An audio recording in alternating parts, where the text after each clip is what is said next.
여러분 안녕하십니까? 주말 CJB 뉴스입니다. 청주에 있는 어린이집에서 아동 학대 의심 신고가 접수돼 경찰이 수사에 나섰습니다. 피해 아동은 팔이 빠지는 부상을 입었습니다.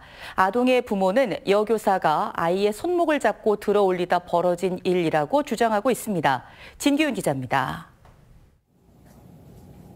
보육교사가 2살 배기 아이의 손목을 잡고 들어 올려 옆 매트로 옮깁니다. 아이가 바닥에 누워 팔에 고통을 호소하지만 교사들은 아랑곳하지 않습니다.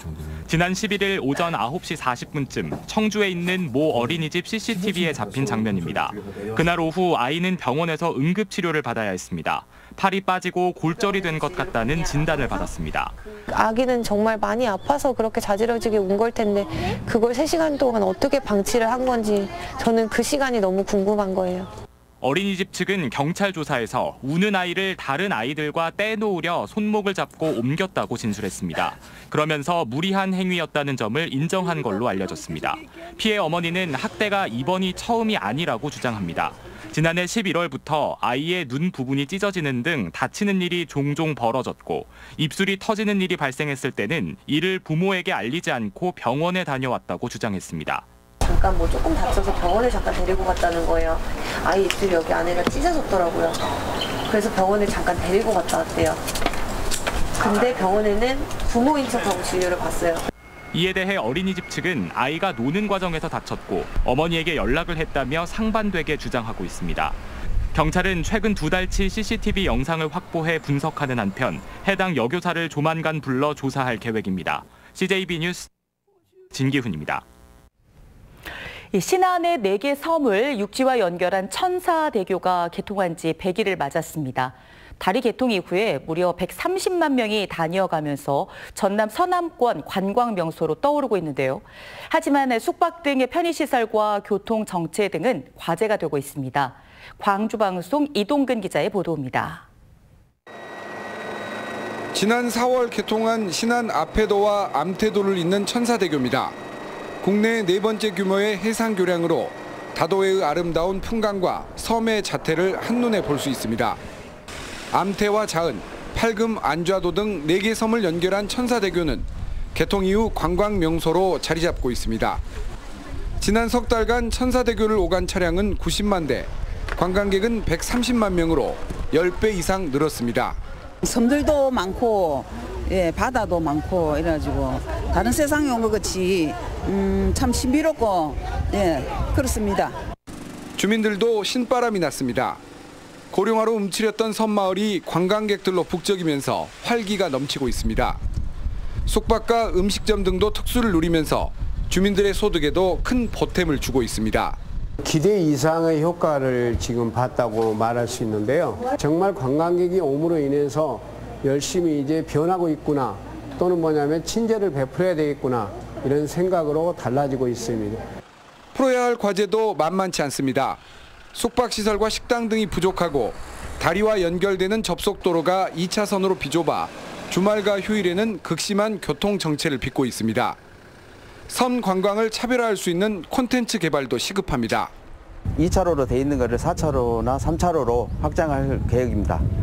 콘도나 호텔, 또 관광단지 등을 조성을 위해서 민자유치를 유치를 해서 지속적으로 좀 보완이 될 수 있도록. 다도해 섬 관광의 가능성을 보여준 천사대교. 남해안 신성장 관광벨트의 핵심 축이자 전남 서부권 관광의 메카로 떠오르고 있습니다. KBC 이동근입니다. 충청북도는 강원도와 손잡고 제천에서 영월까지 고속도로 예비 타당성 통과를 위한 공동 연구 용역을 실시합니다.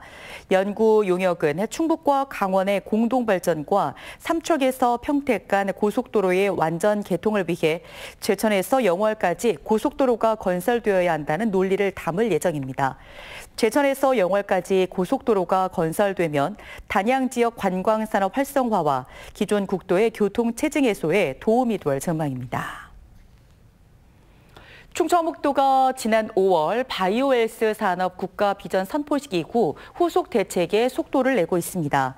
충청북도는 5송의 중소 바이오 업체들이 입주할 바이오 벤처 플라자를 건립하고 한국과학기술원 생명과학기술대학의 5송 확대 이전을 추진합니다. 또 오송을 글로벌 뷰티 중심지로 육성하기 위해 K-뷰티 스쿨을 세우고 기술 개발과 사업화를 위한 융합형 연구병원을 설립할 계획입니다. 2017년에 12월 화재로 큰 인명피해가 났던 제천시 하소동 9층짜리 스포츠센터 건물이 역사 속으로 사라졌습니다. 제천시는 경매로 건물 소유권을 확보한 뒤 지난 3월부터 건물 해체를 시작해 내일 모든 철거 작업을 마무리한다고 밝혔습니다. 시는 스포츠센터 부지에 오는 2021년까지 지하 1층, 지상 4층 규모로 시민 문화타워를 건설할 계획입니다. 청주 청원경찰서는 드로잉 수업 중 여성 모델의 신체를 몰래 촬영한 혐의로 불구속 입건한 청주 모 대학 학생 A씨를 기소 의견으로 검찰에 송치했습니다. A씨는 전공 드로잉 수업 도중 여성 모델을 불법 촬영한 혐의를 받고 있습니다. A씨는 앞서 학교 측 진상조사에서 모델이 잘 보이지 않아 사진으로 찍어 그리려고 했다고 진술한 것으로 알려졌습니다. 청주지법은 무전 취식으로 체포되는 과정에서 경찰관에게 주먹을 휘두른 40대에게 무죄를 선고했습니다. 피고는 지난해 10월 동네 치킨집에서 만취의 상태로 술값을 계산하지 않고 머무르다 출동한 경찰관의 얼굴을 팔꿈치로 친 혐의로 재판에 넘겨졌습니다. 재판부는 치킨집 주인이 술값을 받지 않겠다고 했고 경찰관이 피고의 가방을 열어 술값을 지불할 카드가 있었음을 확인했던 점으로 미루어 무전 취식이나 공무방해 혐의가 성립하지 않는다고 밝혔습니다. 끝으로 날씨입니다. 오늘 충북지방은 흐린 가운데 낮 최고 기온이 30도 안팎을 기록하며 더위가 이어졌습니다. 내일은 구름 많겠고 낮 한때 도내 전역에서 소나기가 내리겠습니다. 내일 아침 최저 기온은 19도에서 22도, 낮 최고 기온은 29도에서 30도의 분포로 오늘과 비슷하겠습니다. CJB 뉴스를 마칩니다. 고맙습니다.